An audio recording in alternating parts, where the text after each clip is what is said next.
नमस्कार. शुभ नवरात्री. आजचा दिवस आहे 7वा आणि रंग आहे royal blue. Royal blue symbolize elegance, royalty. आपल्या किशोरवयीन मुलामुलींच्या आयुष्यामध्ये पण अशीच रॉयल्टी असावी. त्यांचं आयुष्य उच्चतम शिखराला जावं, एलिगंट असावं असं प्रत्येक आईवडिलांना वाटतं आणि त्यासाठी ते सतत प्रयत्नशील असतात. पण अनावधानाने किंवा काही कारणास्तव जर आपण हे करू शकलो नाही तर अशा आईवडिलांनी गिल्ट वाटून घ्यायचं काहीच कारण नाही आहे. कारण प्रत्येक माणूस हा परफेक्ट नसतो आणि आपल्या प्रयत्नांनी आपण परफेक्टनेस आणत असतो. एखादी गोष्ट तुटली फुटली म्हणून आपण ती फेकून देत नाही, ती जोडायचा प्रयत्न मात्र नक्कीच करतो. तर आजच्या दिवशी आपण पील टू हील ह्या विषयाबद्दल चर्चा करणार आहोत. काय कोड्यात पडले? नाही, कोड्यात नक्कीच टाकणार नाही. असं असतं, आपण आत्तापर्यंत 6 दिवस मानसिक आणि शारीरिक स्वास्थ्य आपल्या मुलींचं कसं नीट ठेवायचं आणि त्यांचं कसं छान होईल ह्यासाठी प्रिव्हेंटिव्ह मेजर्स बघितले, त्यांच्या समस्या जाणून घेतल्या आणि त्या आजारांना किंवा पिरियडमधून त्यांना सोयीस्कररित्या कसं निघता येईल यासाठी काय करता येईल हे सगळे प्रिव्हेंटिव्ह मेजर्स होते. पण आपण सगळे प्रयत्न करून झाल्यानंतर सुद्धा काही कारणाने आपल्या किशोरवयीन मुलामुलींच्या आयुष्यांमध्ये काही प्रॉब्लेम असतील तर काय करायला हवं आज ते बघणार आहोत. तर सगळ्यात पहिले आपण त्यांचं मानसिक स्वास्थ्य कसं सुधारू शकतो ते बघूया. आपल्या मुलांसाठी त्यांच्या आयुष्याचा लाईफ प्लॅन काढण्यासाठी मदत करा. त्यांना ऑप्शन्स द्या की त्यांच्या आयुष्यामध्ये त्यांना काय करायचं आहे, कशात करिअर करायचं आहे, त्यांचे स्वप्न काय आहे ते ठरवण्यासाठी मदत करा. त्यांच्या आयुष्यामध्ये एक एम जर असेल ना तर त्या मार्गाने ते प्रयत्न करतील. एमलेस आयुष्य काहीच कामाचं नाही हे त्यांना समजावून सांगा. आणि जेव्हा आपलं फोकस असतो, एम असतो, तेव्हा नक्कीच आपण त्या दृष्टीने काम करतो. त्यामुळे draw plan for your child's life. तुम्ही काढून देऊ नका, ते काढण्यासाठी त्यांना मदत करा. ठीक आहे, ही पहिली स्टेप झाली. अशा 7 स्टेप मी आज तुम्हाला सांगणार आहे. तर दुसरी स्टेप काय आहे? Develop your self. तुमच्या मुलांना डेव्हलप व्हायला मदत करा. रीडिंग हॅबिट वाढायला पाहिजे हे मी तुम्हाला आधीच सांगितलं आहे. पण वाचन कुठल्या प्रकारचं असायला हवं? तर थोरा मोठ्यांचं, ज्यात नवीन विचारधारा दिलेली आहे, चांगली विचारधारा दिलेली आहे. जसं की चाणक्य नीती, अब्दुल कलामांची पुस्तकं, मोठ्या सायंटिस्ट लोकांचे किंवा सक्सेसफुल लोकांच्या स्टोरीजचे पुस्तक असतात, आत्मचरित्र असतं, न्यूजमध्ये थॉट्स येतात, एडिटर्स न्यूज. अशा चांगलं वाचन त्यांना तुम्ही करायला सांगू शकता.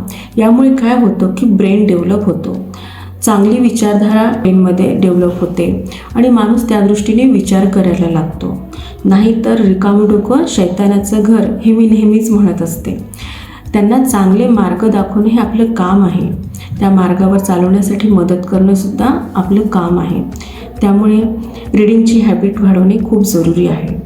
त्यानंतर त्यांच्यात काही स्किल्स असतील, रायटिंग स्किल असतील, त्यासुद्धा डेव्हलप करणे जरुरी आहे. त्यामुळे त्यांच्या मनाला वाचा फुटते आणि ते व्यक्त होतात. तर अशा प्रकारे डेव्हलप युअर चाइल्ड देमसेल्फ. त्यानंतर आहे की त्यांना एक रोल मॉडेल सेट करण्यासाठी मदत करा. त्यांचा इंटरेस्ट कशात आहे? स्पोर्टमध्ये आहे की आर्टमध्ये आहे, ड्रॉइंगमध्ये, म्युझिकमध्ये. आणि ज्या गोष्टीमध्ये त्यांना इंटरेस्ट आहे त्या गोष्टीमधले सक्सेसफुल लोकांमधून त्यांना कोण आवडतं हे जाणून घ्या आणि तो त्यांच्यासाठी रोल मॉडेल आहे असं त्यांना सांगा किंवा असं त्यांना समजण्यास भाग पाडा. आणि एकदा का त्यांच्या आयुष्यामध्ये रोल मॉडेल डिसाईड झाला की मग त्यांचं आयुष्य कसं होतं, त्यांच्या आयुष्यामध्ये स्ट्रगल्स कसे होते, त्यांनी त्यावर सोल्युशन्स कसे काढले आणि कसे ते सक्सेसफुल झाले, असं त्यांच्या सक्सेसफुल स्टोरी त्यांना वाचायला द्या. मग त्यांना रिअल आयुष्य कळेल आणि फेक आयुष्यातून ते बाहेर पडतील. तर रोल मॉडेल असणे फार जरुरी आहे. त्यानंतर मेक अ डिसिजन. आता कशाबद्दल डिसिजन घ्यायचं आणि ती कशासाठी त्यांना मदत करायची? तर आपल्या मुलांना वाईट सवयी लागलेल्या आहे, जसं मोबाईल बघणे. काही मुलांना तर व्यसनंसुद्धा लागलेली असतात. काही मुलांना चुकीच्या मार्गाने जायची सवय झालेली असते. खोटं बोलायला लागतात, चोऱ्या करायला लागतात, स्वतःची इच्छा पूर्ण करण्यासाठी शॉर्टकट अप्लाय करतात. तर त्यांना स्वतःला डिसिजन घेऊ द्या. प्रोज अँड कॉज त्यांच्यासमोर मांडा. त्यामुळे असं केल्याने काय चुकीचं आहे आणि त्यांचे काय नुकसान होऊ शकतं आणि हे न केल्याने काय फायदे होऊ शकतात हे त्यांच्यासमोर मांडा आणि त्यांना डिसिजन घ्यायला सांगा. ते जे स्वतः डिसिजन घेतील ना, तर त्या डिसिजनची रिस्पॉन्सिबिलिटीसुद्धा येईल आणि ते नक्कीच योग्य डिसिजन घेईल. हे टाईम कन्झ्युमिंग गोष्टी असतात, पण ह्या नक्की करायला हव्या. त्यानंतर लर्न अ स्किल. जेव्हा आपल्याकडे फावला वेळ आहे, खाली वेळ आहे, तर फक्त अभ्यास आणि मार्क मिळवण्याची मशीन आपल्या मुलांना समजू नका. त्यांच्यामध्ये प्रत्येकामध्ये एक गुण असतो, प्रत्येकजण युनिक असतं आणि ते समजण्यासाठी त्यांना प्रयत्न करा. ड्रॉइंग आहे, म्युझिक आहे, स्पोर्ट आहे किंवा इतर खूप साऱ्या हॉबीज आहेत. कोणाला कुकिंग आवडतं, कोणाला क्लिनिंग आवडतं, तर त्या हॉबीजसुद्धा त्यांना शिकण्यासाठी मदत करा. कारण प्रत्येकाला एक हॉबी असणे फार जरुरी आहे. ते स्ट्रेस रिलिव्हिंगचं काम करतं आणि जेव्हा आपल्याला आवडणारी गोष्ट आपल्याला करायला मिळते ना, तर खूप आपण खुश होतो. आणि जर ती आवडणारी गोष्टच जर आपल्याला करिअर म्हणून करायची असेल तर किती छान, ते आयुष्य किती परफेक्ट बनेल. आणि आवडणारी गोष्टच जर आपल्याला करिअर आणि इन्कम सोर्स बनत असेल तर याहून सोनेपे सुहागा काहीच नाही. कुठलंही काम हे कमी नसतं आणि आजच्या काळात तर प्रत्येक हॉबीसुद्धा कमाई करून देते. त्यामुळे या मुलांना त्यांचं स्किल डेव्हलप करण्यासाठी मदत करा. कोणाला साधं कार्पेंटरीसुद्धा आवडू शकतं, त्यामुळे ते सुद्धा करिअर बनू शकतं आणि त्या मार्गाने प्रयत्न करा. मुलांना त्यासाठी मदत करा. आज गुगल आहे, खूप सारे इन्फॉर्मेटिव्ह सोर्सेस आहे, जिथे तुम्ही आपल्या मुलांना हॉबीज कसं करिअर बनवता येईल यासाठी मार्गदर्शन करू शकता. आणि हॉबी ही खरंच स्ट्रेस रिलिव्हिंग असते, त्यामुळे त्यांचं स्किल डेव्हलप करण्यासाठी त्यांना नक्कीच मदत करा. त्यांचा मेंटल स्ट्रेस निघून जाईल, सुसायडल टेंडन्सी असेल तर निघून जाईल, डिप्रेशनमधून बाहेर येण्यासाठी मदत होईल. ठीक आहे. त्यानंतर आपल्याला आपल्या आयुष्यामध्ये हॉलिडेज असतात, तर हे हॉलिडे फक्त मस्ती, मजा, इंस्टाग्राम रील टाकणे यासाठी नसतात. या हॉलिडेजचा तुम्ही एक चांगल्या कामासाठी उपयोग करू शकता.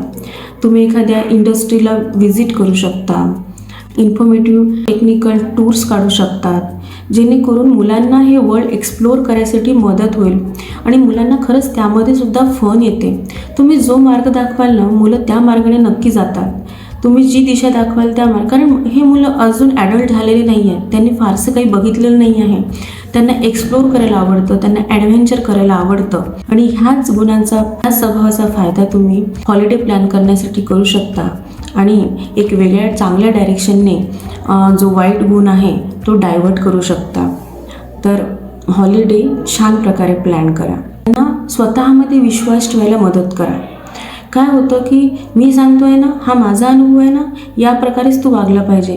तुमचं आयुष्य वेगळं होतं, तुमचा अनुभव वेगळा होता आणि तुम्ही त्या प्रकारे का वागले ह्याचं कारणसुद्धा वेगळं होतं. या मुलांचं आयुष्य तुमच्यापेक्षा वेगळं आहे आणि ते वेगळ्या प्रकारे सोल्युशन फाइंड आउट करू शकता. त्यांचा आत्मविश्वास निर्माण करा, आत्मविश्वास बांधण्यासाठी मदत करा.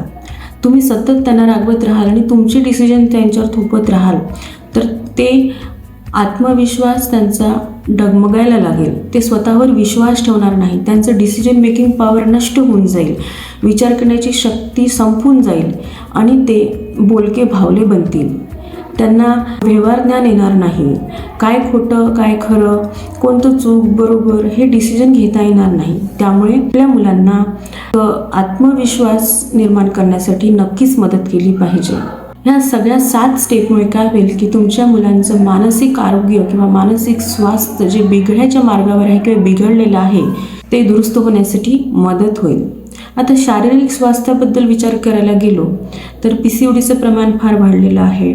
ॲडोलेसंट ओबेसिटी वाढलेली आहे. ॲडोलेसंट थायरॉईडसुद्धा वाढलेला आहे. त्यानंतर ॲडोलेसंट डायबिटीससुद्धा वाढलेलं आहे. आणि सांगायचं गेलं तर हे ट्रान्झियंट फेजमध्ये सुद्धा असू शकतात मुलं.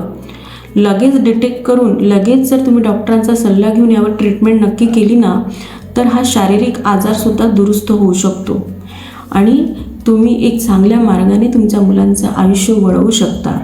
त्यांना ब्रेकडाऊनपासून ब्रेक थ्रूमध्ये नेऊ शकता.